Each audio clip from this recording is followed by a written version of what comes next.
Welcome everybody to the Graduate Statistics course. This is Grad Stats 1, and this section was designed with the goals and needs of our students affiliated with the Masters in Psychology program. If you are a PhD student from a different department and you happen to have signed up for this particular session, I would suggest that you consider taking the section that is designed with the needs of a PhD in mind. So that section is available this semester as well, and it's taught by Dr. Deron Davis. The goal of this video is to briefly take you through the course page so that you understand where materials will be posted, when materials will be posted, when assignments will be due, and so on and so forth. Okay, so basically to give you an idea of what to expect for this particular course. So without further ado, I'm going to put myself small here and take you to our Canvas page. So I'm not even going to assume that you know how to get there, but if you, on your browser, if you do uc.edu, you're going to get to our UC homepage, and if you scroll down all the way to the bottom, you will find the Canopy in Canvas link. So if you click in there, you're going to be directed to our intranet. So those are things that are available internally to our UC community. And here is our Canvas right there. Once you click on your Canvas, you're going to have to use your UC ID that people refer to as 6+2 and your password. They do have that dual authentication process. So you need to, whatever you use for dual authentication, I ask for it to go to my phone. So I am going to sign up here. Once your login is complete, you're going to hit our dashboard where you can find our stats course.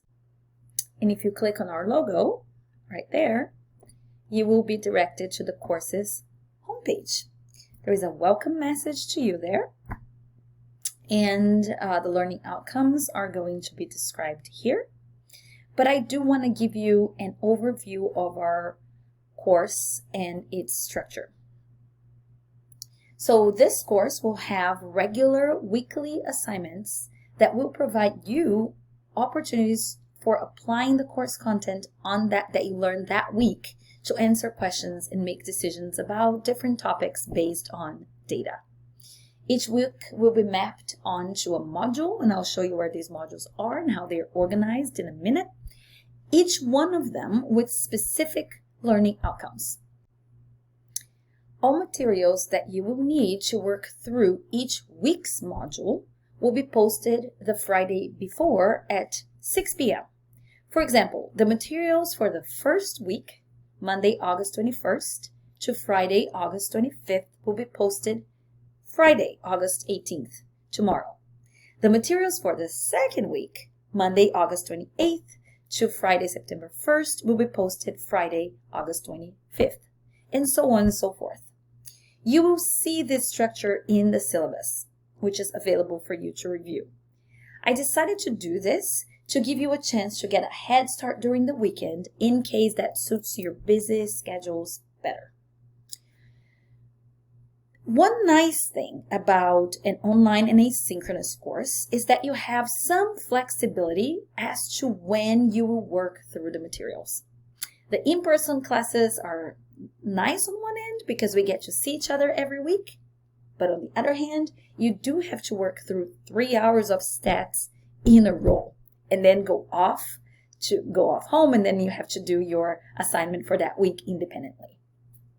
Here, however, you do not have to work through the week's materials, for 3 hours in a row. You can kind of break that a bit and, take breaks and do half on one day, half on another day, so you can have some flexibility there. However, this is not a fully self-paced course. It is really important for your success in the course that you keep on top of the weekly videos, readings, and assignments. So I'm going to pace you a little bit.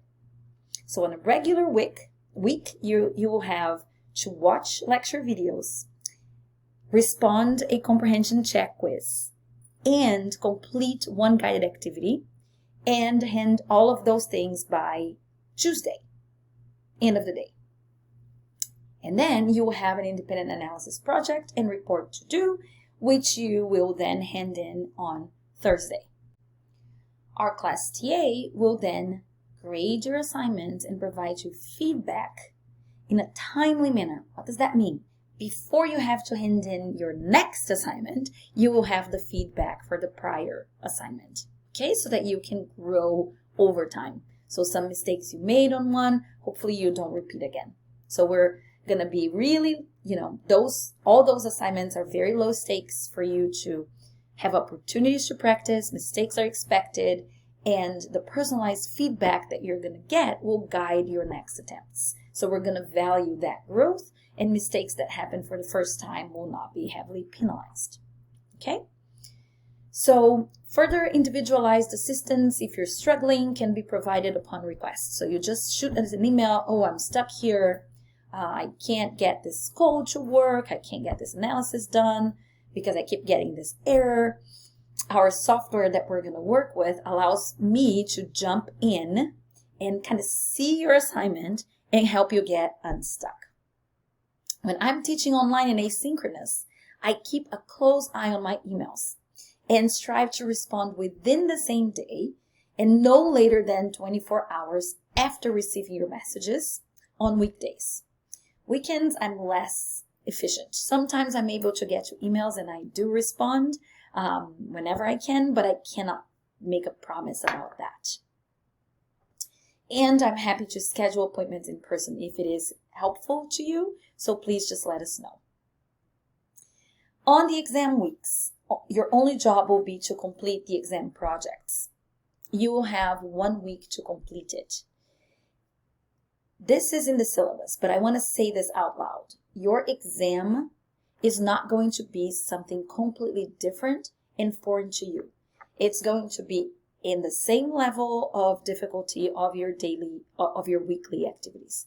So the only additional challenge will be that you will have to put in some work to decide what analysis to run for a particular data set in question. On the week-by-week assignments, because you will be learning a particular statistical test, you know that the assignment will have you practice that test. Okay? So the only thing additional in the exam is that you're going to have to make that decision. Oh, given the kind of study design, given the question I have, which test am I going to run? This is not a challenge that happens on a week-by-week basis, but I will work with you very closely to make sure you know how to make those decisions. So what's the secret ingredient to succeed in this class? The secret ingredient is to try your very best to keep up with the work and meet the deadlines. Try to make a strong attempt at getting things done. If you're struggling and finding difficulties, reach out so we can support you in a timely manner. Okay? For that, you can expect to dedicate on average about 3 hours a week to watch the lectures and complete the guided activity in the in-person sessions when I teach stats in person. That's what we do in the class, right? So we have 3 hours of class every week, and I go over the theoretical materials and we complete a guided activity for that week. And then I expect the students to dedicate another 3 hours outside of class to complete the independent activity. Okay, this is on average. First week, you can expect to, dedicate a little less time. Depending on your level of comfort with statistics, it might take you a little more than that. But I would say on average, this should be sufficient every week for you to keep up with these assignments. And I'm aware that unexpected life events do happen that might interfere with your ability to do the work on a particular week. What I ask you is that you contact me if you need accommodations so that we can make a specific plan for you in order for you to complete the assignments. Okay? So I look forward to working with you this semester and getting off to a strong start. And for that, I think it's really critical that you know how to navigate the Canvas page. So in addition to our main page, we have the syllabus right here. So if you click there, you will have a document with our syllabus right here.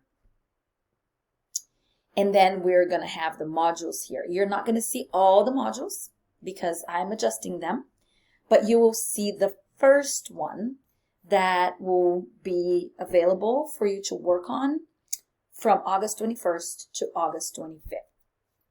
So here is the course introduction and introduction to RStudio. Here, when you click here, you're going to have the module overview. I'm going to talk about what we're going to do in that module, the specific learning outcomes for that module, a checklist of activities that you have to do, and then you'll have the lectures.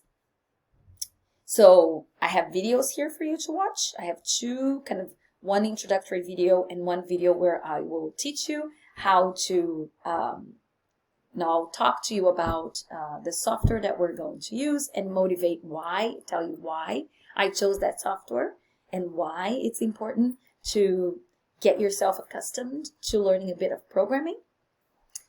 And then we'll have our lab videos. In here, you're going to be watching the videos where I'm going to teach you a little bit about our programming interface, how you're going to get to those labs and to these activities. Everything will be explained here, and you're going to do only guided activity this week. So there's 7 videos for the lab. Each one of them is about 15 minutes, but once you're done watching the videos, you're done with your activity and you just have to submit it.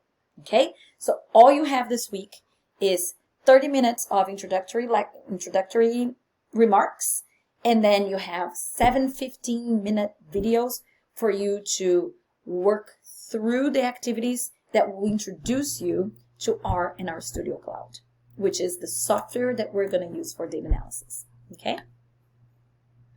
And then on the modules, you will have, in addition to the course materials, you're going to have links to submit whatever you need to submit that week. Okay? So as I said, only 2 guided activities. One is a little bit long because I'm introducing you. I'm making 0 assumptions that you know R or know any programming at all. So I'm going to work with you to get you warmed up to that programming language.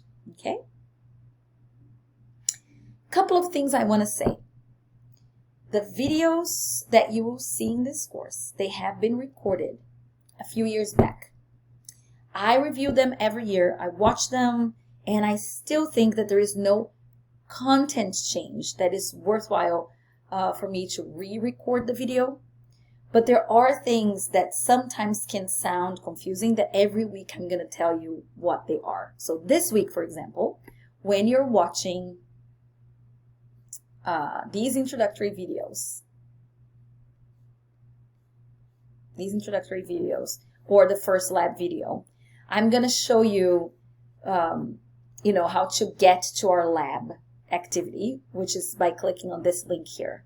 And when you see the module there on the video, the dates are going to be different. It's going to be like August 24th to August 29th instead of 21st to 25th. And I know this can generate a little confusion. Am I in the right page? It doesn't look the same. Yes, you're in the right page. So that is one inconsistency you will see this week. A second one is that I will mention in one of the videos that this is what you need to submit for Dalton Cooper to grade. And Dalton Cooper was the TA at the time I recorded these videos. And this time around, your TA will be Val Andrade. So those are the 2 inconsistencies I picked out this week. I'll let you know on a weekly basis what might come out as confusing in the video because of differences between when I recorded the video and now.